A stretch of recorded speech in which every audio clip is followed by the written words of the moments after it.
दीपक पीर न जानी पावक परत पतंग तनु तो तिहि ज्वाला जरियो चितना भयो रसभंग। माने पतंगा दिए की लौ पर जलकर भस्म हो जाता है, पर दीपक इसकी पीड़ा को नहीं जानता।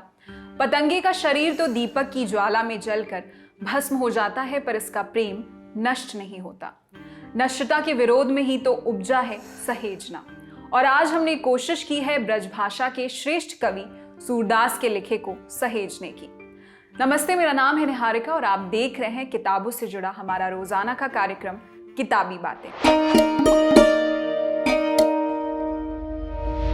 नए दिन की नई किताब में आज की किताब है सूरदास कालजयी कवि और उनका काव्य, जिसे छापा है राजपाल प्रकाशन ने और इसका संपादन किया है माधव हाड़ा ने, जिनकी प्रसिद्धि भक्ति काल के जानकार के रूप में है। उदयपुर विश्वविद्यालय में प्रोफेसर और हिंदी विभाग के अध्यक्ष रहे डॉक्टर हाड़ा मध्यकालीन साहित्य और कविता के विशेषज्ञ हैं। इससे पहले वो भारतीय उच्च अध्ययन संस्थान शिमला में फेलो रहे हैं। सूरदास कृष्ण के अनन्य भक्त सूरदास वात्सल्य रस के महाकवि माने जाते हैं। बिला शक वात्सल्य में उनसे बड़ा कवि कोई नहीं हुआ। भक्तिकाल के इस महान कवि की लिखी किताब सुर सागर में उनके लिखे का वैभव मिलता है। भावों की सघनता की वजह से पूरे भक्ति काल में सूरदास की कविता की जैसी विविधता बहुत ही दुर्लभ है। मध्यकाल में ब्रजभाषा जिस शिखर तक पहुंची, उसमें सूरदास की कविता का बड़ा योगदान है। सूरदास की तरह ही हिंदुस्तान की सरजमीं पर बहुत से कवि हुए हैं, जैसे कबीर। अगर आप पढ़ने का वक्त नहीं निकाल पाते और सुनने में दिलचस्पी है तो एक किताब का नाम सुनिए, कहत कबीर नाम की ये ऑडियो बुक आपको मिलेगी कुकू FM ऐप पर, इंडिया के सबसे बड़े ऑडियो शो प्लेटफॉर्म में से एक, जिसमें 15 लाख एक्टिव हिंदी सब्सक्राइबर्स हैं। हर महीने 4000 घंटे का कंटेंट जोड़ा जा रहा है और साल 2023 में हर महीने लोग 45 लाख घंटे कुकू FM का कंटेंट सुन रहे हैं। कुकू FM ऐप पर आपको मिलेंगी 10,000 से भी ज्यादा ऑडियो बुक्स और आपके लिए लाया गया है एक स्पेशल ऑफर। महीनावार सब्सक्रिप्शन लेने पर पहले महीने आपको मिलेगी 50% छूट, यानी 99 रुपए का सब्सक्रिप्शन सिर्फ 49 रुपए में। इसके लिए आपको यूज करना है एक coupon code LT50। Kuku FM app download करने के लिए आप स्क्रीन पर दिखाई दे रहा QR कोड स्कैन कर सकते हैं या बाकी जानकारी के लिए डिस्क्रिप्शन में दिए लिंक का सहारा ले सकते हैं।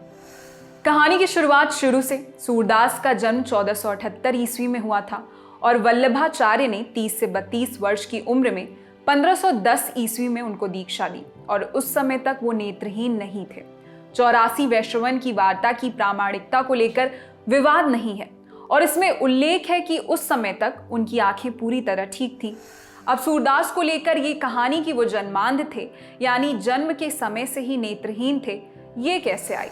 माधव हाड़ा इसका जवाब देते हुए कहते हैं कि बाद में भक्तों विचारकों ने उनकी वृद्धावस्था की नेत्रहीनता को उन्हें असामान्य कोटि का भक्त सिद्ध करने के लिए जन्म की नेत्रहीनता में बदल दिया। यानी हाड़ा के मुताबिक सूरदास जब बूढ़े हुए तब उनकी आंखों की रोशनी गई, लेकिन बाद में साहित्य के विद्वानों ने उन्हें जन्म से नेत्रहीन साबित करने में कोई कोर कसर नहीं छोड़ी। सूरदास अपने समय की निर्गुण ज्ञान विचार से परिचित थे और ये बखूबी जानते थे कि आम लोगों के लिए इसकी कोई उपयोगिता नहीं है। वो ये भी जानते थे कि आम लोगों से प्रेम में समर्पण और निष्ठा की उम्मीद तो की जा सकती है, लेकिन ब्रह्म की ज्ञान मीमांसा और योग जैसी बातें उनके बस की बात नहीं।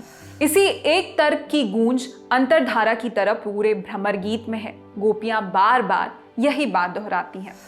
सूरदास के लिखे में सबसे रोचक बात है ये, वो अपने प्रतिपक्षी को मौका तो देते हैं, यानी सिर्फ उनसे सहमत लोगों को ही नहीं, विरोधियों को भी सुनते हैं, लेकिन बात अपनी ही कहते हैं। उन्हें अपनी बात नहीं कहने देते, उसकी बात भी वो खुद ही कहने की कोशिश करते हैं।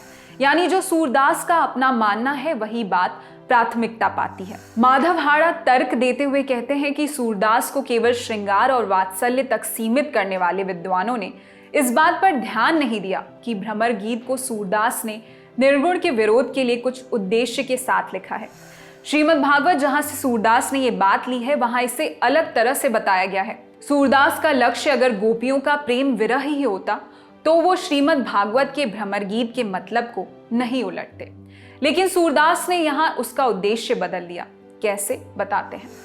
श्रीमद् भागवत में जोर निर्गुण और निराकार पर है और गोपियां उद्धव का उपदेश सुनकर इसको मान भी लेती है। सूरदास के भ्रमर गीत में इससे उलट निर्गुण और निराकार की व्यर्थता पर बल है और यहाँ विरोधी पक्ष धाराशायी है।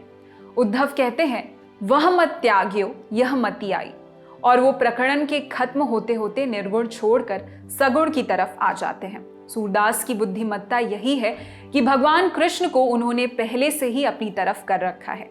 सूरदास ने ढोल बजाकर समाज सुधारने का दावा नहीं किया, वो किसी आदर्श के पीछे भी नहीं चले, लेकिन अपने समय में उन्होंने जिस तरह से जीवन में डूबकर उसका समर्थन किया, उनके समय में उस तरह से किसी दूसरे संत भक्त कवि ने नहीं किया।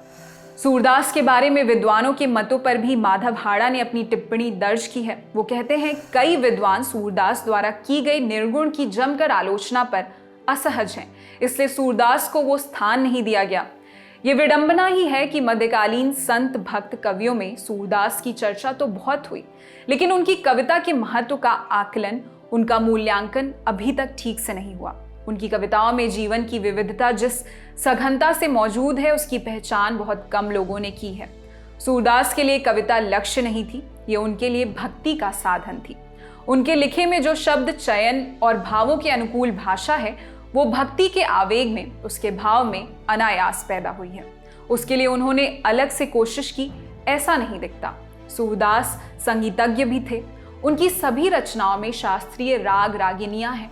विदा का वक्त है, सो हम आपको उनका एक सुंदर दोहा पढ़कर अनुमति चाहेंगे। आपके लिए एपिसोड लिखा था हमारे साथी दीपक तेंगुरिया ने। देखो करनी कमल की किनो जल सो हेत, प्राण तज्यो प्रेम न तज्यो, सूख्यो सर ही समेत। देखते रहिए दी ललन टॉप। शुक्रिया।